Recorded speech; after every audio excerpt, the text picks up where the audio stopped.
ಜಾತಿ ಗಣತಿಯ ಸಮೀಕ್ಷೆ ಈಗಾಗಲೇ ಆರಂಭ ಆಗಿದೆ, ಕೊನೆಯ ಹಂತಕ್ಕೆ ಬಂದು ನಿಂತಿದೆ. ಅಂದರೆ ನಾಳೆ ಕೊನೆಯ ದಿನಾಂಕ, ಆದರೆ ಇನ್ನೂ ಕಾರ್ಯ ನಡೀತಾನೆ ಇದೆ, ಸಂಪೂರ್ಣವಾಗಿ ಕಾರ್ಯ ಮುಗ್ದಿಲ್ಲ.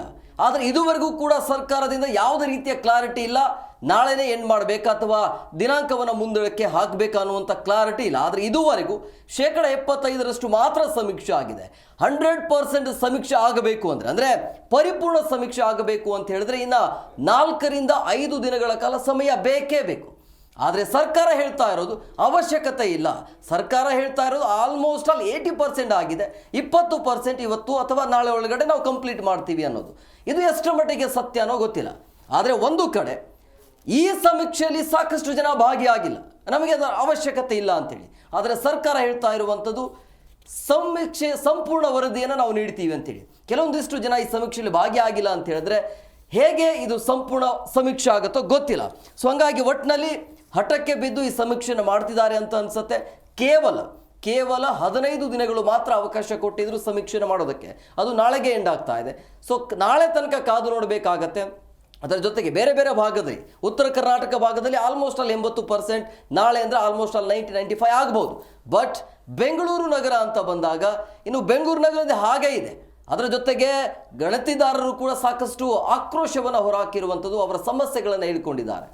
ದೂರದಲ್ಲಿ ನಮಗೆ ಸಮೀಕ್ಷೆಯನ್ನು ಕೊಡಲಾಗ್ತಾ ಇದೆ, ಓಡಾಡೋಕ್ಕೆ ಆಗ್ತಾ ಇಲ್ಲ, ಆಮೇಲೆ ಸರ್ವರ್ ಡೌನ್ ಇದೆ, ಸಾಕಷ್ಟು ಈ ರೀತಿಯ ಸಮಸ್ಯೆಗಳು ಇದ್ದರೂ ಕೂಡ ನಾಳೆನೇ ಮಾಡಬೇಕು, ನಾಳೆನೇ ಕಂಪ್ಲೀಟ್ ಮಾಡಬೇಕು ಅನ್ನೋದು ಎಷ್ಟು ಮಟ್ಟಿಗೆ ಸರಿ ಅನ್ನುವಂಥ ಚರ್ಚೆ ಆಗ್ತಾ ಇದೆ. ಬಹುಶಃ ಇದನ್ನು ಮುಂದಕ್ಕೆ ಹಾಕುವಂಥ ಸಾಧ್ಯತೆ ಇದೆ. ಹೇಮಕುಮಾರ್ ಹೇಳ್ತಾ ಇದ್ರಿ, ಜಾತಿ ಗಣತಿ ಆರಂಭ ಆದಾಗಿನಿಂದ ಇವತ್ತಿನವರೆಗೂ ಕೂಡ ಒಂದಲ್ಲ ಒಂದು ಸಮಸ್ಯೆ ಗಣತಿದಾರರಿಗೆ ಎದುರಾಗ್ತಾ ಇದೆ. ಆದರೆ ವಾಸ್ತವಾಂಶವನ್ನ ನೋಡ್ತಾ ಹೋಗೋದಾದ್ರೆ ಸಮೀಕ್ಷೆ ಮುಗಿಯೋದಕ್ಕೆ ಇನ್ನೊಂದಿಷ್ಟು ದಿನಗಳ ಕಾಲ ಬೇಕು ಅಂತ ಹೇಳಿ ಗಣತಿದಾರರೇ ಹೇಳ್ತಾ ಇದ್ದಾರೆ. ಇಲ್ಲಿಯವರೆಗೆ ಆಗಿರೋದು ಕೇವಲ 3 ಕೋಟಿ ಮಾತ್ರ ಎಂಬ ಮಾತಿದೆ. ಆದರೆ ಸರ್ಕಾರ ಮಾತ್ರ 80% ಸಮೀಕ್ಷೆ ಮುಗಿದೇ ಹೋಗಿದೆ ಅನ್ನೋದಾಗಿ ಹೇಳ್ತಾ ಇದೆ. ಹೆಚ್ಚುವರಿ ಸಮಯದ ಅವಕಾಶ ಬೇಕಿಲ್ಲ ಅಂತ ಸರ್ಕಾರ ಹೇಳ್ತಾ ಇರುವಂತದ್ದು. ಇನ್ನು ಗ್ರಾಮೀಣ ಭಾಗದಲ್ಲಿಯೇ 80% ಸಮೀಕ್ಷೆ ಮುಗಿದ್ರೂ ಕೂಡ ಇನ್ನೂ 20% ಸಮೀಕ್ಷೆಗೆ 4-5 ದಿನಗಳ ಕಾಲಾವಕಾಶ ಬೇಕಿದೆ. 3 ಕೋಟಿ ಜನರ ಮಾಹಿತಿ ಅಷ್ಟೇ ಸಂಗ್ರಹವಾಗಿದ್ದು ಇನ್ನೂ 2.5 ಕೋಟಿ ಸಮೀಕ್ಷೆ ನಡೆಸಬೇಕಿದೆ ಅಂತ ಹೇಳಿ ಗಣತಿದಾರರು ಹೇಳ್ತಾ ಇದ್ದಾರೆ. ಹಾಗಾಗಿ ಜಾತಿ ಗಣತಿ ಸಮೀಕ್ಷೆಗೆ ಡೆಡ್ ಲೈನ್ ಅನ್ನ ನೀಡಲಾಗುತ್ತಾ ಅನ್ನೋದನ್ನ ಕಾದು ನೋಡಬೇಕಿದೆ. ಸರ್ವೆ ಕಾರ್ಯ ಮಾತ್ರ ಇನ್ನೂ ಅಪೂರ್ಣವಾಗಿಲ್ಲ. ಸಿಎಂ ನಿರ್ಧಾರದ ಮೇಲೆ ಕಾಲಮಿತಿ ನಿಗದಿಯಾಗುವುದು ಕೂಡ ಡಿಪೆಂಡ್ ಆಗ್ತಾ ಹೋಗುತ್ತೆ. ಸಿಎಂ ಸಿದ್ದರಾಮಯ್ಯ ಇದಕ್ಕೆ ಸಂಬಂಧಪಟ್ಟಂತೆ ಯಾವ ರೀತಿಯ ನಿರ್ಧಾರವನ್ನ ತೆಗೆದುಕೊಳ್ತಾರೆ, ಒಂದು ವೇಳೆ ನಾಳೆಗೇನೆ ಮುಗಿಯತ್ತಾ ಅಥವಾ ಇನ್ನೊಂದಿಷ್ಟು ದಿನಗಳ ಕಾಲ ಕಾಲಾವಕಾಶವನ್ನ ನೀಡಬೇಕಾ ಅನ್ನೋದನ್ನ ಕಾದು ನೋಡಬೇಕಿದೆ. ಗ್ರಾಮೀಣ ಭಾಗದಲ್ಲಿ ಒಂದಲ್ಲ ಒಂದು ಸಮಸ್ಯೆ ಎದುರಾಗಿತ್ತು, ಅದೆಲ್ಲವನ್ನ ಮುಗಿಸಿದ ನಂತರದಲ್ಲಿ ಬೆಂಗಳೂರಿನ ನಗರ ಭಾಗಕ್ಕೆ ಎಂಟ್ರಿ ಕೊಟ್ಟಾಯಿತು. ಜಾತಿ ಗಣತಿ ವಿಚಾರ ಆಗ್ಲೂ ಕೂಡ ಸಾಕಷ್ಟು ಸಮಸ್ಯೆಯಾಗಿತ್ತು. ಏನೆಲ್ಲ ಸಮಸ್ಯೆಗಳಾಯ್ತು ಅನ್ನೋದನ್ನ ನಾವೆಲ್ಲರೂ ಕೂಡ ನೋಡಿದ್ವಿ. ಅದೇ ರೀತಿಯಾಗಿ ನಾಳೆ ಏನಾಗುತ್ತೆ, ಬೆಂಗಳೂರಲ್ಲಿ ಸಮಸ್ಯೆ ಆಗ್ತಾ ಇರೋದು. DCM DK ಶಿವಕುಮಾರ್ ಅವರೇ ನೇರವಾಗಿ ಪ್ರಶ್ನೆಯನ್ನು ಹಾಕಿದ್ರು, ನೀವು ಈ ಪರಿ ಯಾಕೆ ಟಾರ್ಚರ್ ಕೊಡ್ತಾ ಇದ್ರಿ, ಈ 60 ಪ್ರಶ್ನೆಗಳು ಕೇಳೋದು ಅವಶ್ಯಕತೆ ಇದೆಯಾ ಅಂತೇಳಿ. ಈಗ ರಾಜ್ಯದ ಉಪಮುಖ್ಯಮಂತ್ರಿನೇ ಈ ರೀತಿಯ ಪ್ರಶ್ನೆಯನ್ನು ಕೇಳಬೇಕಾದ್ರೆ ಅವರಲ್ಲೇ ಕ್ಲಾರಿಟಿ ಇಲ್ಲ ಅನ್ನೋದು ಒಂದು ಸ್ಪಷ್ಟ. ಅದರ ಜೊತೆಗೆ ಅವರ ಸಂಪೂರ್ಣ ಸರ್ವೆ ಮಾಡೋದಕ್ಕೆ, ಅವ್ರ ಕುಟುಂಬದ ಸರ್ವೆ ಮಾಡೋದಕ್ಕೆ 1.5 ಗಂಟೆ ಕಾಲ ಸಮಯ ತೆಗೆದುಕೊಂಡಿರುವಂಥದ್ದು. ಸೊ ಇದೆಲ್ಲ ಪ್ರೊಸೆಸ್ ಇದೆ.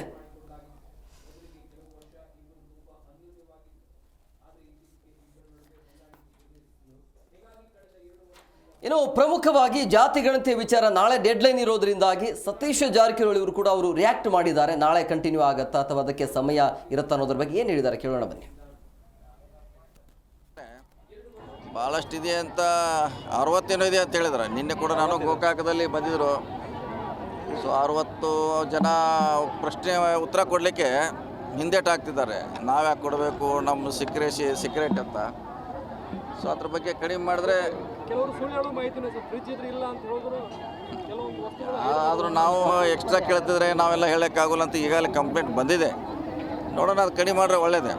ಇದ್ರೆ ಕಡಿಮೆ ಮಾಡಬೇಕಂತ, ಯಾಕಂದರೆ ಭಾಳಷ್ಟಿದೆ ಅಂತ 60 ಇದೆ ಅಂತ ಹೇಳಿದ್ರೆ, ನಿನ್ನೆ ಕೂಡ ನಾನು ಗೋಕಾಕದಲ್ಲಿ ಬಂದಿದ್ದರು.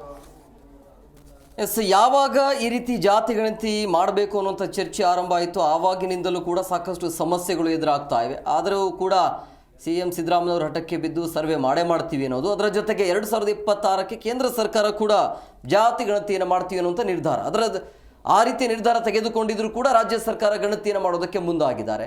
ಆರಂಭದಲ್ಲಿ ಪ್ರಬಲ ಸಮುದಾಯಗಳು ಕೂಡ ಇದನ್ನ ವಿರೋಧವನ್ನು ವ್ಯಕ್ತಪಡಿಸಿದ್ರು. ಪ್ರಮುಖವಾಗಿ ಕಾಲಂ ವಿಚಾರ ಅಂತ ಬಂದಾಗ ಅಲ್ಲಿ ಕಾಲಮಲ್ಲಿ ಹಿಂದೂಗಳ ಬದಲಾಗಿ ಲಿಂಗಾಯತರು ಸೇರಿಸಬೇಕು, ವೀರಶೈವ ಲಿಂಗಾಯತರು ಸೇರಿಸಬೇಕು ಅನ್ನುವಂಥ ಗೊಂದಲ. ತದನಂತರ ಆ ಸಮುದಾಯದ ನಾಯಕರು ಎಲ್ಲರೂ ಸೇರಿ ಕೊನೆಗೂ ಕೂಡ ಒಂದು ಒಮ್ಮತಕ್ಕೆ ಬಂದಿದ್ದಾರೆ.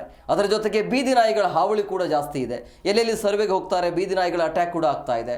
ಈ ರೀತಿಯ ಒಂದಲ್ಲ ಒಂದು ವಿಘ್ನಗಳು ಈ ಸರ್ವೆಗೆ ಎದುರು ಆಗ್ತಾನೆ ಇದೆ. ಅಂತೂ ಇಂತೂ ಹೇಗೋ ಅದನ್ನು 13-14 ದಿನ ಈಗ ಮುಕ್ತಾಯ ಆಯಿತು. ಸೊ ನಾಳೆ ಅದು ಡೆಡ್ಲೈನ್ ಇರೋದ್ರಿಂದಾಗಿ, ನಾಳೆ ಕೊನೆಯ ದಿನ ಇರೋದ್ರಿಂದಾಗಿ ಇದುವರೆಗೂ ಕೂಡ ಕ್ಲಾರಿಟಿ ಸಿಕ್ಕಿಲ್ಲ. ಆರಂಭದಲ್ಲಿ ಸಚಿವರೇ ಬೇಡ ಅಂತ ಹೇಳಿದ್ರು, ಅವಶ್ಯಕತೆ ಇಲ್ಲ ಅಂಥೇಳಿ. ಸೊ ಗೊತ್ತಿಲ್ಲ ಒಟ್ಟ ಉದ್ದೇಶ ಏನು. ಈ ಸಮಾಜದ ಕಟ್ಟ ಕಡೆಯ ವ್ಯಕ್ತಿಗೆ ಈ ರೀತಿಯ ಉಪಜಾತಿಗಳನ್ನು ಮಾಡಿ ಯಾರಿಗೆಲ್ಲ ಸಮಸ್ಯೆ ಆಗಿದೆ ಅವರಿಗೆ ಮೀಸಲಾತಿಯನ್ನು ಕೊಡಬೇಕು ಅನ್ನುವಂಥ ನಿರ್ಧಾರ ಇದು ಸಾಮಾಜಿಕ, ಆರ್ಥಿಕ, ಶೈಕ್ಷಣಿಕ ಸಮೀಕ್ಷೆ ಅಂತ ಸರ್ಕಾರ ಹೇಳ್ತಾ ಇದೆ. BJP ಹೇಳ್ತಾ ಇರುವಂಥದ್ದು ಇದು ಜಾತಿಗಳ ಮಧ್ಯೆ ತೊಡಕು ಹಾಕುವಂಥ ಕೆಲಸ ನಡೀತಾ ಇದೆ. ಜಾತಿಗಳ ಮಧ್ಯೆ ಸಂಘರ್ಷ ನಡೆಯುತ್ತೆ. ಈ ರೀತಿ ಉಪಜಾತಿಗಳ ವಿವರ ಅವಶ್ಯಕತೆ ಇರಲಿಲ್ಲ ಅನ್ನೋದು. ಆದರೆ ಒಂದು ವಿಚಾರ, ನೀವೇನು ಮಾಹಿತಿಯನ್ನು ಕೊಟ್ಟಿರ್ತಾರಲ್ಲ ಇದೆಲ್ಲವೂ ಕೂಡ ಗೌಪ್ಯವಾಗಿರುತ್ತೆ.